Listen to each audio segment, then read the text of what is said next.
Salve peixeiros com orgulho, bem-vindos a mais um vídeo no canal SFC Raiz. Como sempre, agradeço de coração o número cada vez maior de inscritos neste canal. Mas se estão vendo pela primeira vez, desta força também, acione o botão de inscrito para os futuros vídeos de análise de vlogs próximos, ok? Jogo terminado, Santos 1, Ferroviária 1. Para muitos aí, alguns comentários que eu estou vendo em redes sociais, que foi até um bom resultado.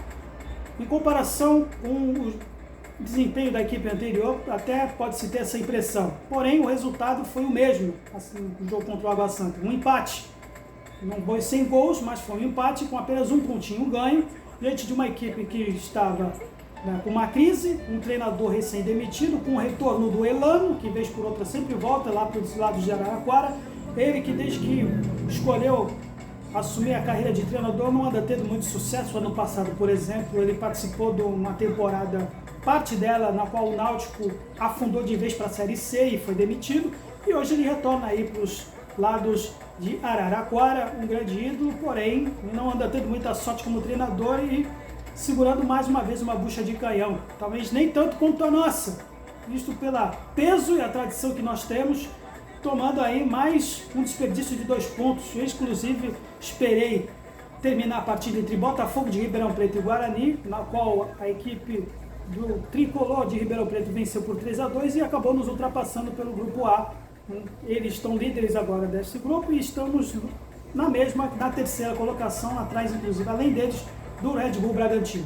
Esse para aqueles que dizem que o resultado foi bom, não foi nem um pouco bom, e eu não vou me conformar em hipótese alguma de depender de resultado de times que vivem de apenas 6 meses de temporada por ano para poder, pelo menos, passar de uma fase de uma competição estadual. Mas até que ponto nós chegamos? Mas dizem que o Oida está arrumando a casa. Agora resta perguntar, arrumando a casa para quê? Para cairmos no Paulista ou para alguma outra circunstância? Bom, isso aí talvez eu vou falar agora depois, mais tarde, no fim deste vídeo. Por enquanto eu vou me ater apenas ao aspecto dentro de campo do que ocorreu. Embora, por exemplo, o trabalho do seu Odair Hellmann, que já está há um bom tempo agora nesse início de temporada do Santos Futebol Clube, eu não vou cair na narrativa de ficar malhando o desempenho do treinador a ponto de querer fazer a casinha de caboclo para ser substituído por um outro, julgando assim pelo fato de que o problema maior do Santos não está restrito apenas ao campo, e sim apenas sendo um reflexo do que se passa fora dele. Porém, pela primeira vez eu vou dar alguns pitacos no trabalho do seu Odair Hellmann, mesmo que a equipe tenha apresentado, talvez teoricamente, algum progresso em termos de vontade, fazendo aí alusão até um coro da torcida em tempos difíceis. Até sim o Santos apresentou vontade neste jogo, uma equipe que só teve apenas uma parte desse confronto que jogou hoje. A Ferroviária ficou apenas se preocupando em se defender única e exclusivamente e se fez numa falha nossa, né, exclusiva do Sandri, mais uma vez. O Sandri, que depois da lesão ele não retornou, não foi o mesmo que se revelou na Libertadores de 2020. O Sandri hoje é um garoto de 20 anos com tempo de bola de alguém com 40. É impressionante que ele sempre chega atrasando nas bolas, isso está comprometendo não somente a ele, como a equipe como um todo, e não é a primeira vez. Infelizmente, o Sandri, tanto que acabou sendo substituído no decorrer do jogo, num primeiro tempo que o Santos, sim, foi mais incisivo, até dá para se perceber que hoje os laterais foram um pouco mais participativos, e não foi somente o Soteldo que jogou ao contrário do que ocorreu no Água Santa, que dá essa impressão de que somente o Soteldo joga. Hoje, pelo menos, continuamos tendo apenas o Soteldo como uma referência, como uma válvula de escape, e isso acaba sendo algo fácil, né, das equipes adversárias que tem ele como alvo. Ele apanhou durante os 90 minutos e não vai ser diferente durante a temporada toda. Ainda falta alguém, alguma outra referência dentro desse elenco, embora hoje pode-se dizer que as atuações do Mendonça e do Dodge realmente deram algo, pelo menos alguma ponta de esperança para as próximas partidas. Lembrando que o gol de empate surgiu de uma jogada que o Dodge acabou jogando para si a responsa, isso que falta mesmo, a personalidade neste time, de alguém que segura a bronca, que realmente parte para cima, e fez uma linda jogada para a cabeçada do Mendonça. O Juan Seco havia furado, depois o Mendonça foi lá e concluiu, deu números finais da partida. Um momento aí que o Santos realmente, sim, a gente até jogou Hoje pode-se dizer que jogamos em termos de participação do elenco comparado com a equipe do Água Santa. Hoje, pelo menos, a equipe teve alguns momentos, a atitude foi diferente. Porém, ainda falta muito. 15 escanteios hoje que o Santos teve. Nenhum da Ferroviária. 15 escanteios, e aí vai meu pitaco com relação ao trabalho do Helmo, que chegou a dizer na coletiva de imprensa que seria uma equipe que valorizaria bola parada, mas até agora não foi algo que se viu hoje nesses jogos sob o comando dele. O tempo que ele teve, por exemplo, preparando a equipe no CT de Atibaia, não dá para se dizer assim, ser leviano, dizer se o trabalho dele é ruim ou não, até porque tem certas circunstâncias externas que ele acabou, por exemplo, fazendo ele abrir mão de certas convicções do trabalho dele. Quem conhece o trabalho do Odair, ele não é necessariamente um treinador com características muito ofensivas, ou pelo menos o chamado DNA ofensivo, que a torcida, a diretoria brada tanto ou ilude para o torcedor, mas hoje, pelo menos, ele conseguiu, pelo menos, traduzir algo que talvez ele tenha tentado propor para este elenco, porque o que se vê ainda continua ele gesticulando muito do banco de reservas, dá essa impressão de que os jogadores não assimilam muito o que ele pretende, ou não entendem muito a linguagem dele, ou simplesmente porque ele é limitado, simples assim. Porque até agora, como eu disse, muitas faltas que às vezes que o Soteldo pegou falta, os mesmos escanteios, não se viu nenhuma novidade do que tem se percebido nos últimos anos. A impressão que dá é que o Santos ainda é treinado nesse ponto até hoje pelo Gesualdo Oliveira.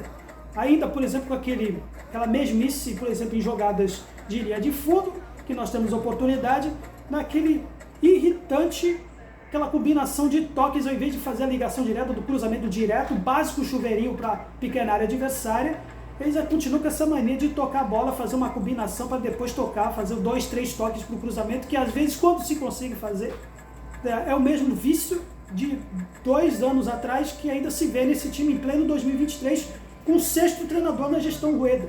Então é algo que o seu Odair ainda, ainda não conseguiu, ou pelo menos fazer algo produtivo, transformar isso em conclusões, em algo eficiente, e que vem se arrastando aí por vários treinadores que o antecederam. É a mesma coisa. Então, a única coisa que talvez possa se ver realmente com destaque do Odair é a maneira, é o jeito, a tentativa dele de achar a combinação para esse elenco, de parte tática, de mexer peças. Hoje, por exemplo, ele tentou com o Carabarral no meio, trazendo a intermediação dele, muitas vezes entre o Mendonça e o Soteldo, se mexendo bastante, e só. E também, lógico, falando dos laterais, mas ainda muito pouco. Natan, por exemplo. Natan é outro rapaz aí que foi trazido pelo Dracena, demonstrando a cada jogo que não passa de um peladeiro. Não tem técnica, ele aparenta ter, ele tenta até ter uma técnica que ele não tem. Mas até agora não se viu muito desse Natan. E outra, não dá para explicar, por exemplo, até por opção tática. Eu vi a entrevista coletiva do Odair, uma questão de talvez de poupar, O Jean Lucas, esse rapaz que veio, não consegue jogar os 90 minutos do jogo ainda. Todo jogo ele é substituído ou acaba entrando no segundo tempo, como aconteceu hoje. Então, é uma opção dele, eu vou entender, eu vou respeitar, porque é só ele que está dentro, o Odair está lá dentro, de não só como poupar o elenco, dar opções, ou ter, pelo menos achar alguma coisa, ou fazer uma pizza com uma maionese, literalmente, fazendo trocadilho com o nome dele. E hoje, Marcos Leonardo também, hoje foi uma negação, ainda, mesmo que a equipe tenha conseguido realizar 23 chutes ao gol, hoje não tivemos aí uma participação eficiente da parte do jovem centroavante santista. Vai com certas críticas com relação a ele também, tem jogos que ele vai bem, outros jogos que ele não vai bem, nos últimos jogos ele foi também pelo fato da equipe não apresentar muita coisa de recursos no meio. E o centroavante vive de assistências. E hoje, mais uma vez, embora a equipe tenha sido um pouco mais contundente, mais volume de jogo, isso se concluiu na última bola para o centroavante de fato. Tanto que quem fez o gol foi o Mendonça. Então, mas eu não vou, como disse, não vou ser, por enquanto, muito crítico ao trabalho do Odair, mesmo porque ele está segurando uma bucha de canhão.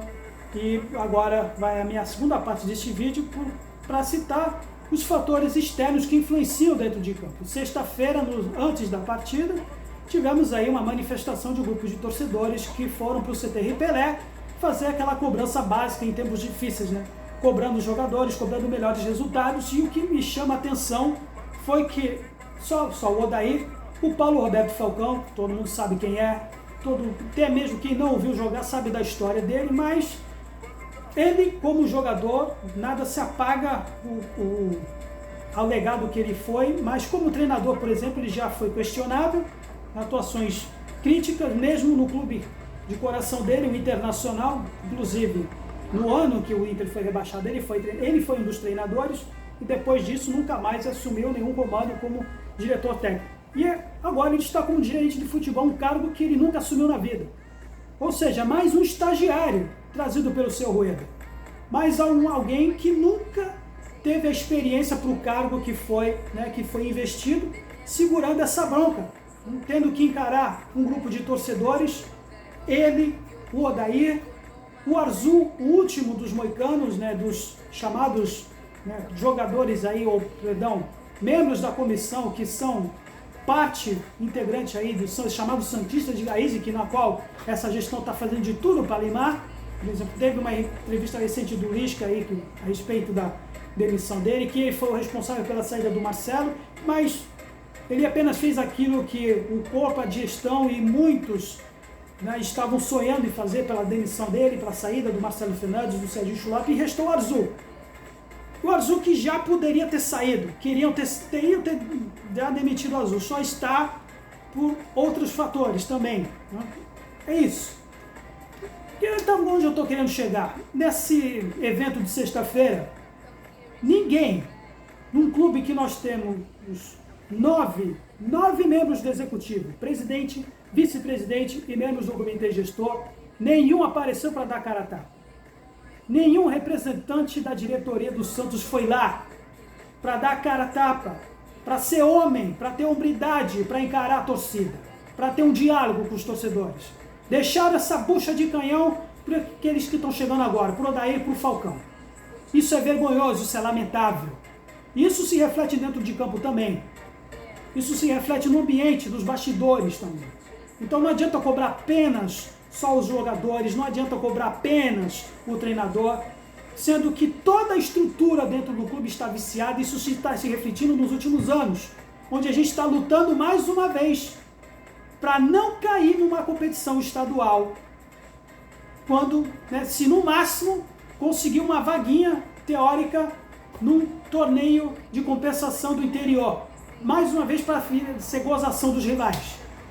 Lógico, o Santos não vai disputar esse torneio, mas fica a piada pronta, na qual a nossa diretoria está submetendo o torcedor mais um ano de 2023 por enquanto. Por enquanto que tem gente que acredita em milagres, mas se continuar desta maneira, mesmo com esse desempenho que o Santos teve hoje, fica muito difícil. Fica muito difícil. Sendo que, a julgar principalmente porque o próximo adversário é ninguém mais, ninguém menos do que os pupilos da tia Leila, que no mesmo dia venceram a Supercopa ante o Flamengo. Só isso. Próximo adversário no Morumbi. E para acrescentar, para terminar, vai aí meu pitaco com relação aos outros colegas youtubers que acompanham o nosso Santos. Tivemos hoje um público de 11.500 pessoas no Canindé. Para que você que assiste aí, para ter outros canais até mais populares, tanto que esse canal aqui é humilde, digo por isso. É um canal que é residente, ninguém é residente na Baixada, mas dá para perceber que grande maioria dos seguidores de rede social que nós temos são justamente daqueles que passam longe da Vila Belmiro, longe do Urbano Caldeira, mas falam como se estivesse dentro lá do estádio para falar, conhecer de cabo a rabo as coisas do clube. Esses senhores que têm outros canais, por exemplo, o recém-demitido de um canal de TV a cabo, que agora está se aventurando em fazer também um canal, ninguém que se disse certa vez que o Santos Futebol Clube não merece a cidade que tem. Tanto que depois ele teve que pedir desculpa. Depois, quando teve o público no Pacaembu, que era decepcionante, ele foi lá e pediu desculpa. Um outro jornalista lá do Paraná, que também não vou dizer quem é, mas também, enfim, né? Esses santistas que gostam de sempre meter o pitaco, dizendo que um clube grande como o Santos não pode jogar para 12 mil pessoas na Vila Belmiro, quero ver dizer agora se pode jogar para 11.500 pessoas no Canindé e devendo 15% do aluguel para a Portuguesa. Por exemplo, uma certa celebridade do hip hop, que eu já falei no vídeo, eu não vou falar quem é, mas todo mundo vai saber do que eu estou falando, que também vai nessa mesma linha. E não adianta vir os fã-clube dele me encher o saco, porque eu vou continuar reafirmando isso. Ele pode ser um grande, a importância dele no conceito artístico, cultural, mas sempre quando abriu a boca para falar do Santos, ele sempre foi um babaca. Isso vale também para o diretor de comunicação que está tendo uma ideia de fazer a mesma camisinha que teve para homenagear o Chorão. E já vou logo dizendo, o Chorão mereceu. O cidadão lá de cima, né, esse cara aqui, né, no hip hop, não merece não, e vou reafirmar isso de novo. Porque ao contrário do tal mano, o Chorão pelo menos não falava as besteiras que ele falava. Paulistano como ele, mas pelo menos quando veio para cá, assumiu o orgulho, incorporou. E não, pelo menos não falava as groselhas que de vez por outra ele fica falando. Entenderam? Seus fã-clubes. Né? Enfim, mais o vídeo está sendo muito longo, muita coisa que dá para falar sobre aqui, por enquanto. Mas não adianta, é um fator externo, né, internamente do Santos que está se refletindo dentro do campo. Tem muita coisa para falar sobre isso também, a respeito da política, mas essa diretoria covarde está jogando na cova dos leões, mais uma vez, tá sendo uma máquina de remover reputação para que o propósito final seja o quê? Precarizar o clube. Precarizar o clube para que o clamor da SAF se conclua. Mas tem outras coisas aí para se falar na continuação desse martírio que vem sendo essa temporada, para talvez para o próximo vídeo. Santos sempre Santos, valeu, até a próxima.